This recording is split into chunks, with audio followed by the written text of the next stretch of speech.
later. But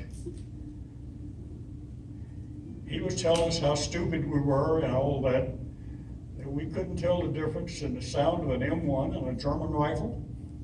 It turns out that these Germans that had engaged us had become engaged with some GIs from behind them, and they had moved out, and now we are exchanging long-range fire with our own people. But just to give you an idea of what mix-ups you can have. But we did proceed on into our bivouac for that night and to set up division headquarters. And that, well, I was getting ready to slide in a hole and go to sleep. I hadn't slept for 2 nights. My friend came along and said, "Tom, come on, we gotta go." I said, "For what?" He said, "We gotta go guard some Germans." I said, "The hell with them, shoot them." I'll sleep the whole and went to sleep. And that's the end of my D-Day. Now, if any of you have any particular questions, I'll be glad to answer them if I can. Norwood, I know before you jumped into Normandy. You'll have to talk loud. My fault. I know before you jumped into Normandy that you had met a special young lady in England, and I think people would enjoy hearing that story. Yes, I had a beautiful little girlfriend in England, and she took my heart completely. I was in love. But we went into Normandy, and I'd have to go back, and we would associate again. And after Holland, I didn't get a chance to go back, but after Bastogne, I did. But unfortunately, when I went home, we corresponded, and I was getting ready to buy a house. And I wrote to her, and I said, "I want you to come and make my house a home." She misinterpreted this and thought I had got married and wanted her to come and be my housekeeper. At any rate, she got married. I got married. I had 3 children. She had 2. 71 years later, her husband had moved them to Australia. She had divorced him and he had died. My wife had died on Christmas Eve morning of 2001. Now, I got a call one time from a gentleman, and he asked me, he said, "Did you have a girlfriend in England named Joyce?" I said, "Yes." He said, "She wants to know if you want to talk to her." I thought you were dead. It turns out that her son had his laptop out in Australia, and she asked him, could he find someone? He said, "We can try." So anyway, I popped up on the internet.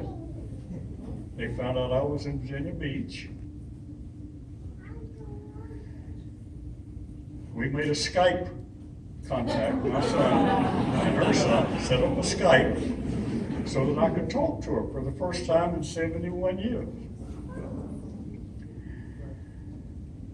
We thought that this would just be a little local thing, but it turned out that it went viral. It went worldwide.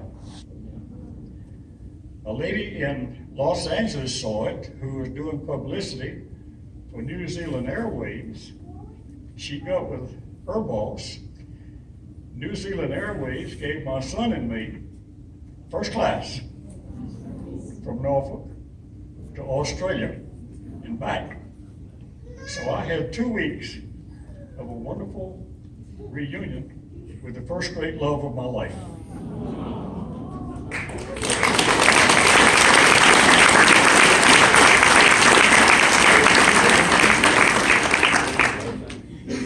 Now, if any of you have any questions that I might be able to answer, speak loudly. Sir, could those by having you passed on? Say that again?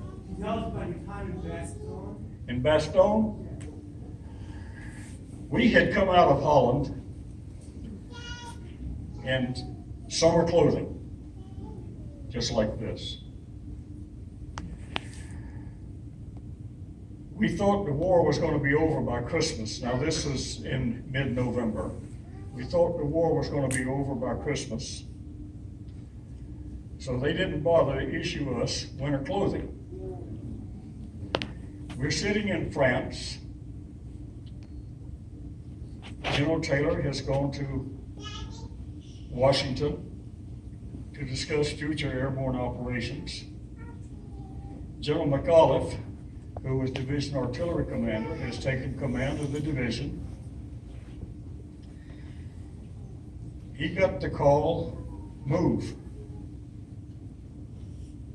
The Germans had started the push. In just a few days, they obliterated several of our divisions. So our people jumped on trucks. We had back then what they call the Red Ball Express. It was primarily a black unit that was hauling war goods up to the front. So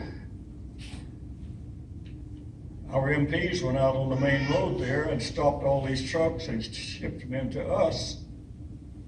And we got on these trucks and went toward the Germans. Our mission was changed. We were supposed to go to one town and they changed it to Bastogne. One of our officers was approached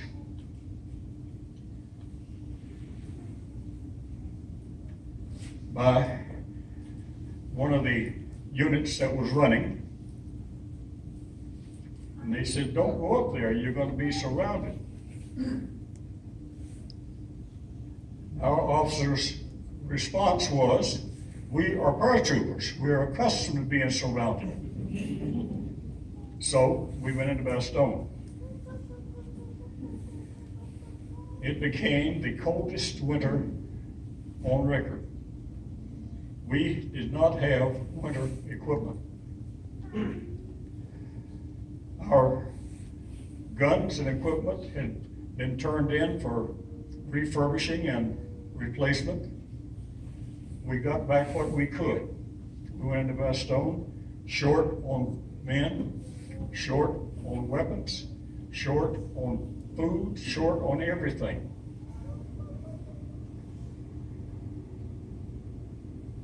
But while we were in Bastogne, it got so cold that we had men who would freeze to death in their foxholes. I was fortunate, I had an overcoat. But we had men who pulled out of the foxholes in the morning, dead, frozen.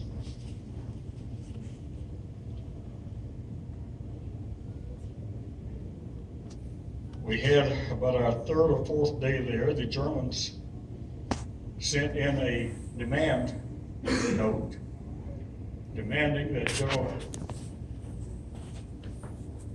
McAuliffe surrender the division.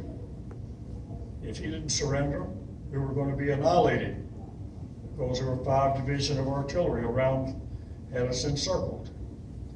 And they had already knocked off our hospital. We did not have medics. We didn't have surgeons. No equipment. The Germans had taken the bulk of the medical personnel. McAuliffe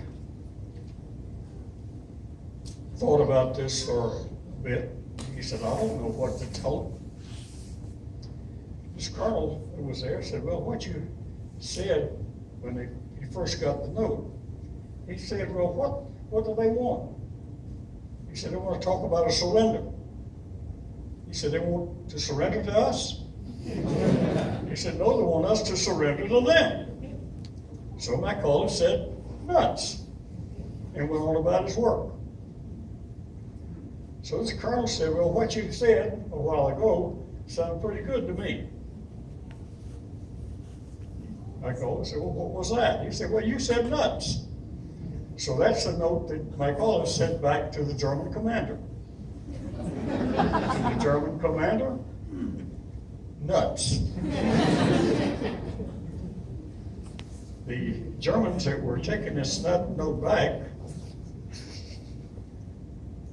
said, we don't understand nuts. So this guy that was in charge of the unit that was taking them back to the lines said, it means go to hell. The Germans said, well, we'll kill a lot of Americans. This guy says, and we'll kill every goddamn German that sticks his head in our lines. Goodbye, good luck. He said later he wished he hadn't wished him good luck.